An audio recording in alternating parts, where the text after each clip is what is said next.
السلام عليكم، ازيكم عاملين ايه؟ ان شاء الله هنعمل مع بعض القطايف، نوع من الحلويات الشرقية المميزة جدا في شهر رمضان. رمضان يعني قطايف وكنافة. ان شاء الله هنعملها مع بعض من الالف للياء، هتطلع ممتازة معاكي مقرمشة من اول قطفاية لحد اخر واحدة. لو حتى سبتيها لتاني يوم هتفضل معاكي بنفس القرمشة. اقولك ازاي تحتفظي بيها في الفريزر وتطلع معاكي كمان ممتازة. وفوق الوصف طريقتها سهلة وبسيطة وبدون سميد. هقولك التفاصيل بتاعها من الالف للياء، وكمان هنقول التسوية المظبوطة ليها. أهم حاجة تابع معايا الفيديو للآخر علشان مفيش أي تفصيلة تفوت منك. وقبل أي حاجة لايك للفيديو بتاع النهاردة وكمان اشتراك في القناة. تعالوا كده بينا نسمي الله ونبدأ نعمل الشربات علشان عايزينه تقيل وبارد. معايا كوبايتين سكر. الكوباية اللي أنا مستخدماها كوباية واحدة موحدة، هنزل عليهم بكوباية ونص من المية، مية عادية خالص من الحنفية. وكمان هنزل بنص عصير ليمونة، كل ده على البارد. وكمان علشان نطعم الشربات بتاعنا ويكون طعمه مميز كده، هننزل عليه بمعلقة من العسل الجلوكوز، معلقة كبيرة. هقولك المقادير بالجرام وكمان بالكوباية، بس خلينا مع بعض واحدة واحدة كده. عسل الجلوكوز بيديله تقل حلو قوي، وبيديله لمعة وكمان بخف التسكير. حتى لو السكر الكمية بتاعته عالية وكبيرة بيقلل من التسكير بتاعه، وهو مش غالي ولا حاجة. أنا بستخدم النوعية اللي انتوا شفتوها دي. الشربات قعد معايا 10 دقايق وهديت عليه النار وسبته يغلي كده علشان أنا عايزاه القوام بتاعه تقيل. وهضيف عليه حاجة بسيطة خالص من الفانيليا، ربع معلقة. وهبدأ ان انا اسيبه يغلي غلوتين واطفي عليه النار واركنه على جنب. والافضل ان احنا نعمله من قبلها بليلة.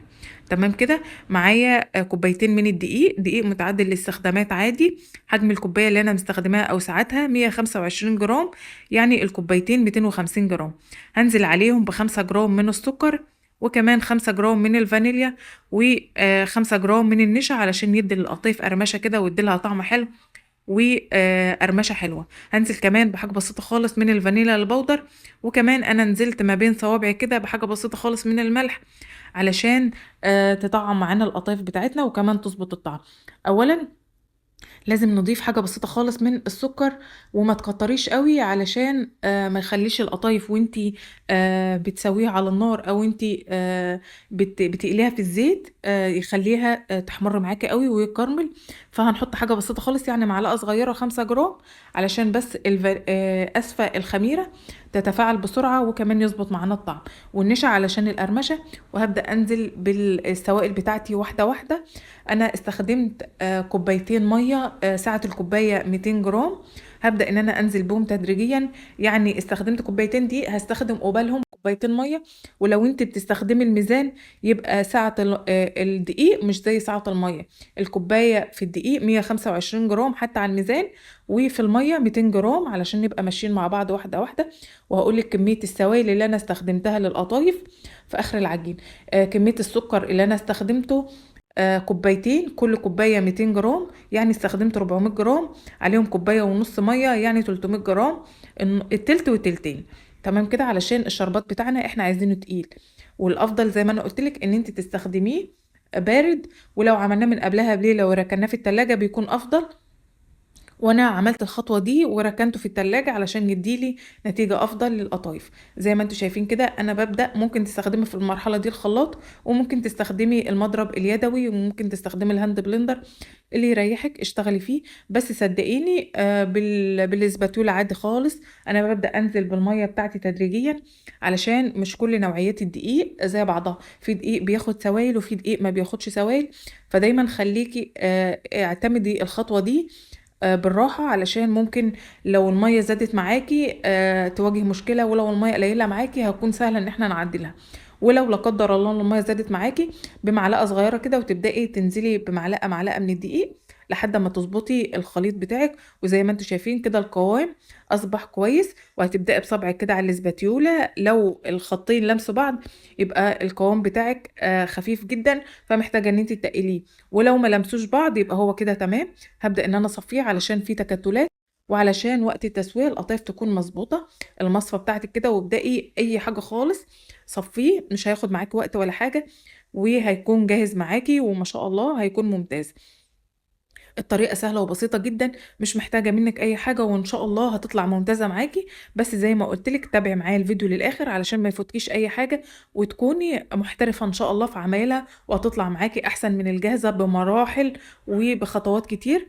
القوام بتاعنا ما شاء الله ما فيهوش أي تكتلات ولا أي حاجة بعد أمّا صفيناه، وكده أصبح جاهز معايا، وزي ما قُلت لِك هتبدئي إن أنتِ تعملي خط كده، كده القطايف بتاعتنا أصبحت مضبوطة 100%.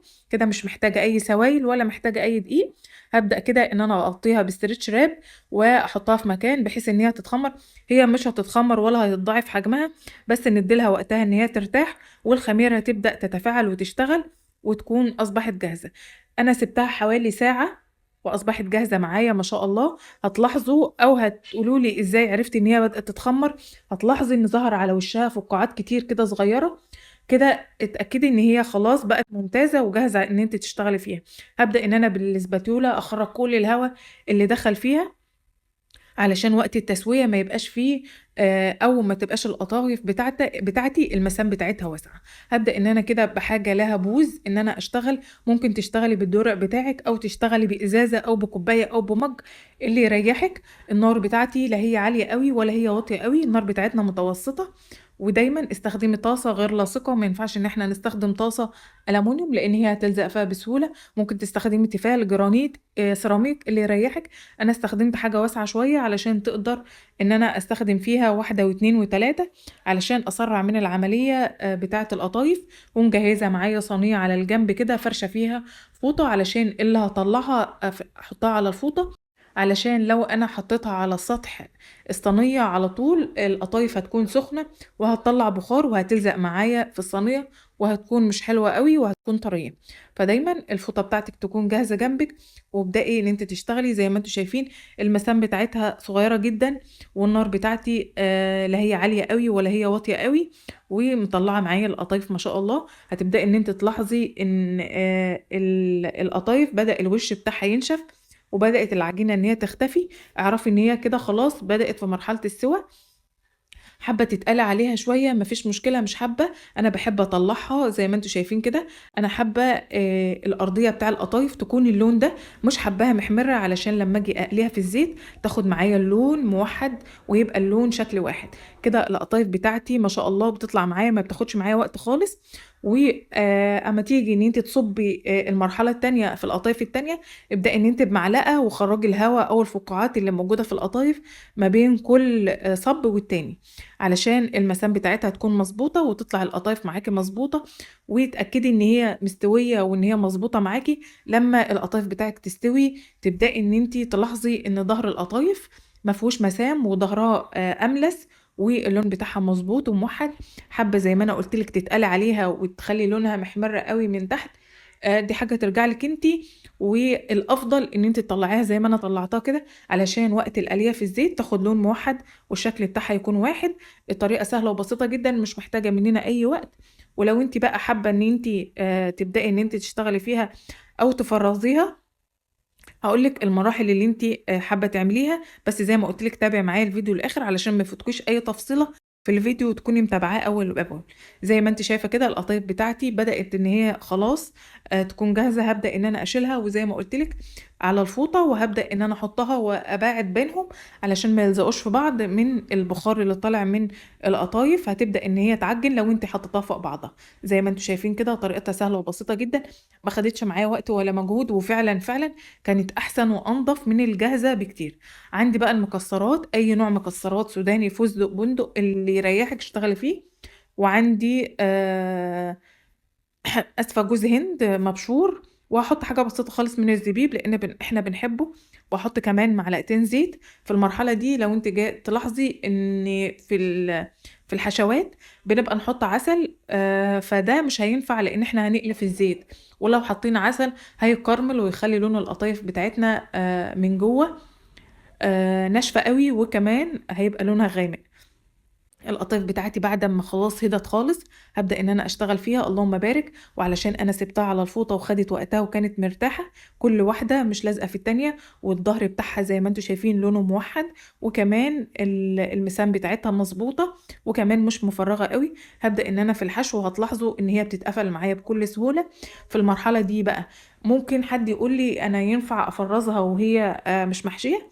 أقول لِك لأ، لإن أنتِ لو فرّزتيها وحطيتيها في الفريزر هتيجي تشيليها من يعني الاتنين اللي لازقين في بعض هنبدأ إن إحنا نعملها طبقات، فلو جيتِ تشيليها من بعضها هتلاقيها ملزقة معاكِ ومش هتطلع معاكِ قطايف خالص، هتبقى معجنة معاكِ، فالأفضل إن إحنا نحشيها ونبدأ نجيب الأطباق اللي هي الفبر ونحط كيس تلاجة ونبدأ نرص، وما بين كل طبقة والتانية كيس تلاجة علشان ما تلزقش في التانية. ولو أنتِ برضك حابة إن أنتِ يعني تاخدي رأيي، فالأفضل إن إحنا نعملها فريش بيبقى طعمها ممتاز، وزي ما أنا قُلت لِك مش بتاخد مننا وقت ولا مجهود، مجرد إن أنتِ هتشتغلي فيها 10 دقايق وبعدين هتبدئي إن أنتِ تسويها وهتطلع معاكِ ممتازة.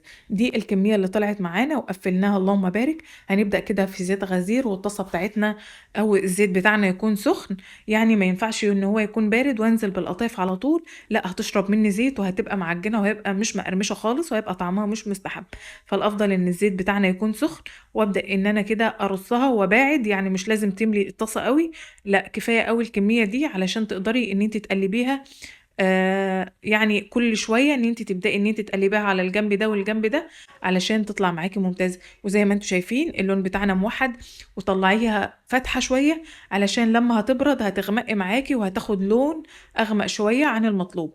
القطايف بتاعتنا اللهم بارك ممتازة، ممتازة. الشربات بتاعنا ساقع، أنا سِبته في التلاجة ليلة كاملة وطلّعته وركنته على جنب علشان أول ما القطايف بتاعتي إن هي تصفى من الزيت هابدأ إن أنا أطلّعها وأنزّلها على الشربات بتاعي البارد، اللهم بارك زي ما أنتم شايفين.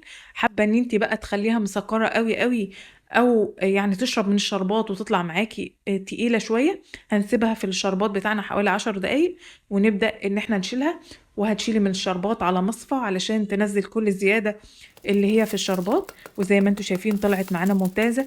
القرمشة بتاعتنا اللهم بارك، اللهم بارك. وصفة سهلة وبسيطة ولذيذة، أتمنى إن أنا أكون قدرت إن أنا أوفّي كل الجوانب اللي أنتِ محتاجة تعرفيها، وزي ما أنتم شايفين القطايف معانا هتفضل من النهارده لبُكرة بالقرمشة محتفظة بالقرمشة بتاعتها وبالطعم بتاعها.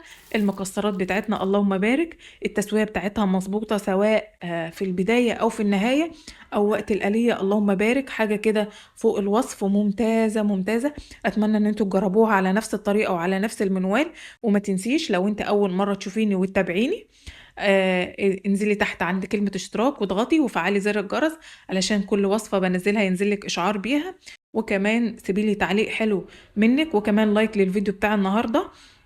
الوصفة بتاعتنا سهلة وبسيطة جدًا مش مكلفة ولا صعبة عليكِ إن أنتِ تعمليها وهتطلع معاكِ ممتازة اللهم بارك. مشاهدة ممتعة للفيديو، دمتم سالمين والسلام عليكم ورحمة الله وبركاته.